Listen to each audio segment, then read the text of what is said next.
Good evening, everybody. So this is so now I'm going to explain question number 80. ठीक है कि जेके flip flop में कैसे ये as a D flip flop काम करेगा. So up to 17 I already explain. So please subscribe to my YouTube channel. अगर आपको डीएमआरसी या इसरो के प्रीवियस ईयर सोल्यूशन चाहिए, so I have already explain in some of the previous video. So please go to playlist and watch it. So in this question what is there in a JK flip flop is J equal to K bar then it can act as. तो देखो ऐसे question को करने के लिए कैसे क्या करना पड़ेगा आपको कि जेके पहले तो आप पूरी कैरेक्टरिस्टिक इक्वेशन आपको जो है याद करना बहुत ज़रूरी है कि किसकी कैरेक्टरिस्टिक इक्वेशन क्या होती है. जेके की जो कैरेक्टरिस्टिक इक्वेशन होती है वो जे क्यू बार प्लस के बार इंटू क्यू के बराबर होती है. एस फ्लिप फ्लॉप की जो होती है वो S into R R S plus R bar Q के बराबर होती है. डी फ्लिप फ्लॉप के लिए डी के बराबर होती है. टी के लिए T T bar Q plus T Q bar के बराबर होती है. ठीक है, अब ध्यान दो कि जेके फ्लिप फ्लॉप पे कुछ क्वेश्चन में क्या कह रहा है कि भैया जेके में जे इक्वल टू के हो जाए तो कैसा आउटपुट आएगा. तो देखो सबसे पहले कैरेक्टरिस्टिक इक्वेशन लिखो जे क्यू बार प्लस के बार क्यू. ये कैरेक्टरिस्टिक इक्वेशन होगी जेके की. अच्छा, if J equal to K बार हो गया तो इस कैरेक्टरिस्टिक इक्वेशन में जे को तुम के बार से रिप्लेस कर दो. तो के bar into Q bar plus के बार इंटू क्यू. ठीक है, तो के बार कॉमन लोगे तो क्यू प्लस क्यू बार.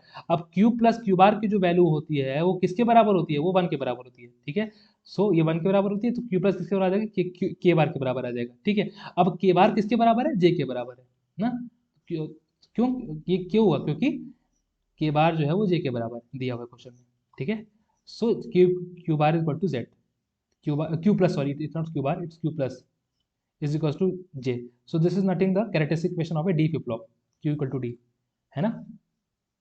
तो this is the right answer for this. Right answer question is D flip flop. ठीक है, तो याद करना कैसे कि ये कैरेक्टरिस्टिक इक्वेशन आपको अच्छी तरीके से याद करनी है.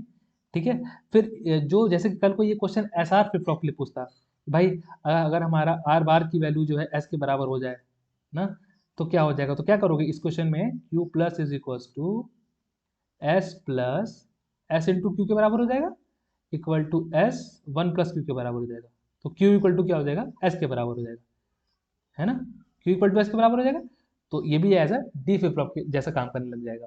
ठीक है, तो इस तरह के क्वेश्चन जो है आपसे पूछा जा सकता है. तो सिंपल करना क्या है, जो भी कैरेक्टरिस्टिक इक्वेशन आपको दिख रही है इसमें जो भी कंडीशन दिया हुआ है, के इक्वल टू के बार दिया है या के इक्वल टू जे दिया हुआ है, जो भी दिया हुआ है आप सिंपल इसमें रख दीजिए. फिर आप कंपेयर करिए कि जो भी हमारे पास आ रहा है वो किसके उसमें फॉर्म. ऐसे इसमें ऊपर से अगर तुम कंपेयर करो क्यू इक्वल टू जे आ रहा है, तो अगर तुम इसे ऊपर कंपेयर करोगे तो तुम्हें क्या मिलेगा कि किससे किससे मैच कर रहा है, तो डी फ्लिप फ्लॉप से मैच कर रहा है. ठीक है, तो इसलिए डी फ्लिप फ्लॉप आंसर हो जाएगा. ठीक है, सो इस तरीके से तुम्हें एस आर भी अगर एस आर से पूछेगा तो सिंपल आर डैश को एस से रिप्लेस कर दोगे. ठीक है, तो क्यू इक्वल टू एस आ जाएगा.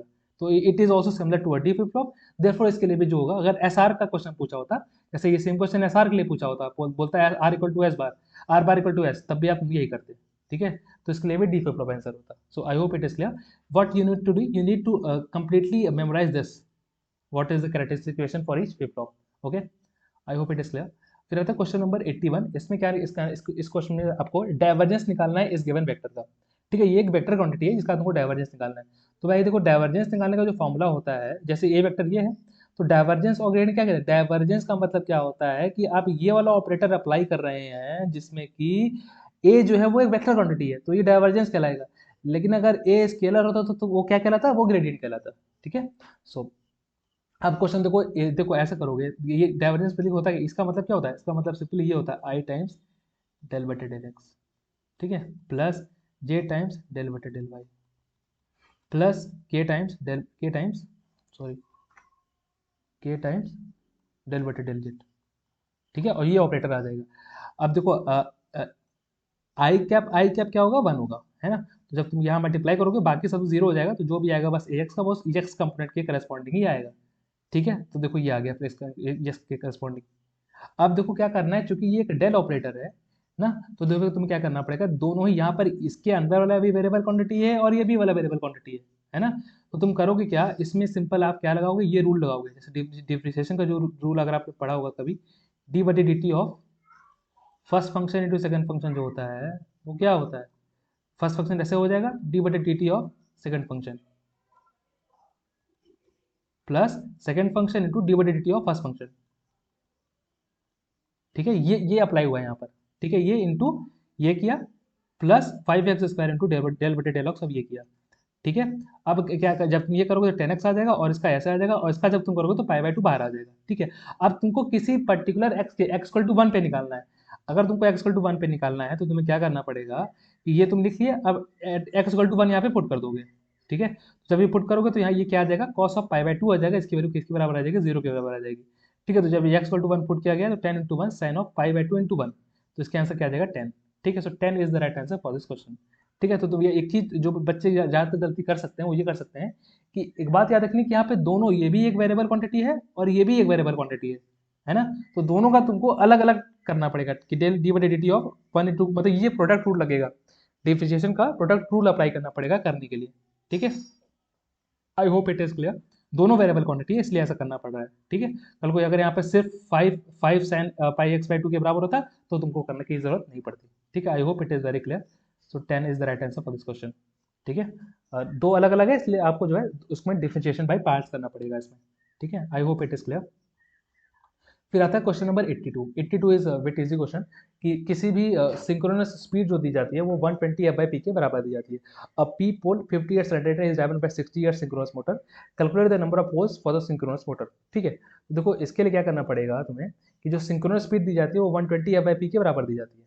अब चूंकि दोनों एक, क्योंकि उसको, हाँ देखो उसको चलाने के लिए इस्तेमाल हो रहा है ये वाला जनरेटर, ये वाला, इस वाले जनरेटर को चलाने के लिए हम इस सिंक्रोनस मोटर का इस्तेमाल कर रहे हैं, इसलिए दोनों की जो तुम स्पीड मानोगे वो सेम मानोगे, ठीक है।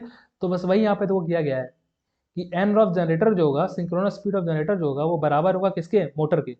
तो जनरेटर का सब कुछ दिया हुआ है, जनरेटर का क्या दिया हुआ है, पी पोल है और 50 हर्ट्ज वो है सप्लाई है ना, और 60 हर्ट्ज जो है वो सिंक्रोनस मोटर का है। तो भाई देखो कैसे करोगे, 120 F by P into 120 F, F synchronous motor के क्या लोगे 60 लोगे, सिंक्रोनस मोटर की फ्रीक्वेंसी कितना लोगे 60 लोगे into P of synchronous motor. P of synchronous motor जब यहाँ से देखोगे वो 1.2 इंटू पी के बराबर आएगा, ठीक है। तो इस तरह से इस क्वेश्चन को करना है। I hope it is very clear, ये ए ऑप्शन हो जाएगा, 1.2 इंटू पी के बराबर हो जाएगा, ठीक है। I hope it is clear. So now the next question is question number 83, which I will be explaining in my next video. So thank you. Please subscribe to my YouTube channel. So thank you for this.